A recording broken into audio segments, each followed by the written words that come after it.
Assalamualaikum warahmatullahi wabarakatuh. Salam sehat anak-anak. Bertemu lagi dengan video pembelajaran prakarya kelas 8.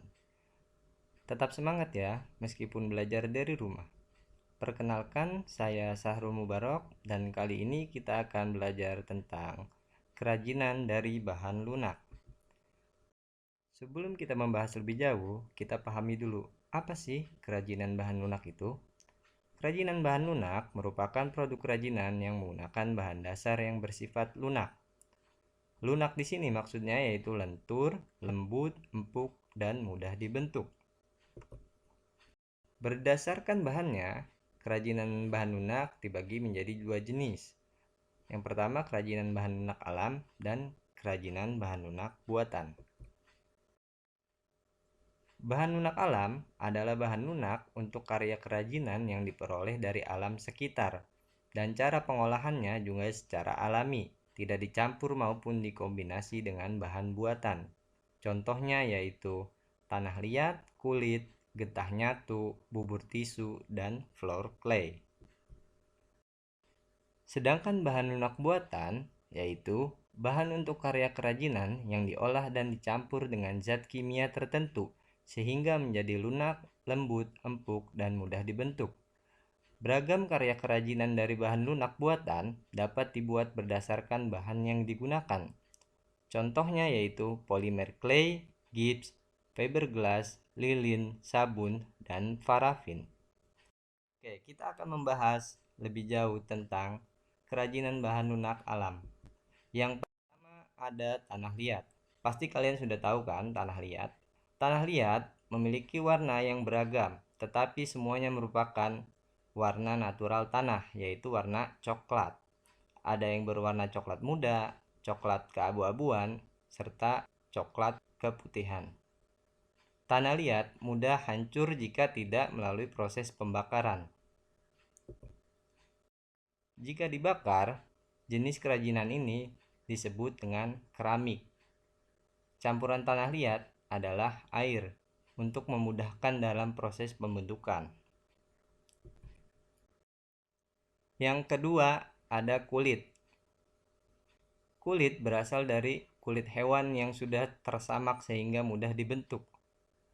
Kulit ada yang berwarna hitam, putih, coklat, ataupun krem, sesuai dengan hewan yang dikuliti. Kulit tidak tahan air. Jika terkena air, akan merusak struktur kulit. Contoh produk dari bahan kulit yaitu seperti tas, dompet, dan sepatu. Yang ketiga ada getah nyatu. Getah nyatu merupakan getah dari pohon nyatu yang berwarna putih. Nah, karena warnanya putih ini memudahkan untuk diberikan warna. Warna yang digunakan berasal dari pewarna alam sehingga warnanya pun natural, tidak cemerlang seperti warna buatan atau warna dari cat. Jika ingin dibentuk, getahnya tuh harus dimasak atau dipanaskan terlebih dahulu agar lunak dan elastis. Jika dipanaskan akan melunak, tetapi lama-kelamaan akan mengeras. Contohnya bisa kalian lihat di gambar. Bisa dibentuk patung, miniatur, dan lain-lain. Yang keempat ada fork clay. Fork clay berasal dari adonan tepung yang dilumat hingga kalis dan mudah dibentuk. Kerajinan fork clay ini tidak tahan air karena jika terkena air akan mudah rusak. Pewarnaan fork clay dapat dilakukan dengan pewarna makanan atau sintetis agar muncul warna-warna yang cemerlang. Jika kalian masih bingung tentang fork clay ini mirip dengan plastisin. Bedanya plastisin termasuk bahan buatan karena terbuat dari zat kimia, sedangkan fork clay termasuk bahan alam karena terbuat dari tepung. Oke, selanjutnya kerajinan bahan lunak buatan. Yang pertama, polimer clay dan plastisin. Polimer clay dan plastisin memiliki ciri yang serupa, memiliki aneka warna yang cerah dan bertekstur padat lunak. Yang membedakan hanya pada polimer clay tidak mengandung minyak, sedangkan plastisin mengandung minyak. Pada saat pengeringan, polimer clay dapat mengeras, sedangkan plastisin tetap seperti semula. Makanya pada polimer clay biasanya ada yang dibuat miniatur boneka, miniatur robot, dan lain-lain. Karena dia akan mengeras seperti patung gitu ya. Kemudian yang kedua ada fiberglass. Fiberglass memiliki struktur cair, jika mengering akan mengeras.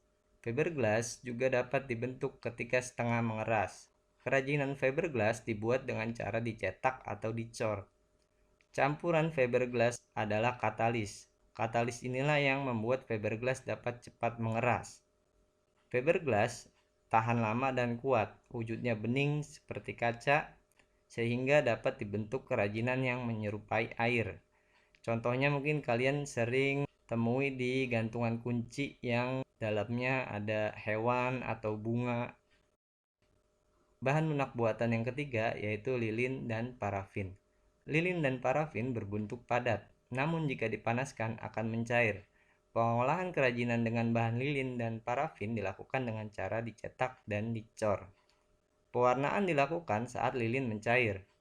Lilin atau parafin dapat dicampur dengan aroma pewangi tertentu untuk menambah sensasi saat digunakan. Lelehan lilin atau parafin yang terbuang dapat dipanaskan dan dicetak kembali. Coba biasanya kalian kalau nyalain lilin biasanya kan ada yang mencair tuh di bawah. Nah, itu sebenarnya masih bisa dibentuk lagi jika dipanaskan kembali.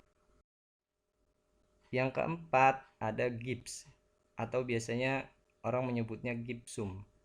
Wujud bahan gips adalah bubuk dicampur dengan air menjadi adonan yang kental. Adonan inilah yang akan mengeras jika didiamkan. Oleh karena itu, pengolahan gips harus dengan cara dicor atau dicetak.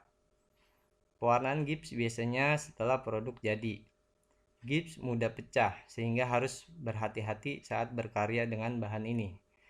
Biasanya kalian temui seperti di gambar itu ada di plafon atas rumah, langit-langit rumah, atau biasanya ada juga di untuk oleh-oleh ya, membuat patung atau miniatur bangunan. Yang terakhir ada sabun. Pasti kalian tahu ini. Sabun berwujud padat sehingga dapat langsung diukir saat padat. Sabun dapat pula diparut atau dihaluskan dan dibentuk kembali seperti clay atau seperti plastisin ya. Sabun yang didiamkan akan mengeras.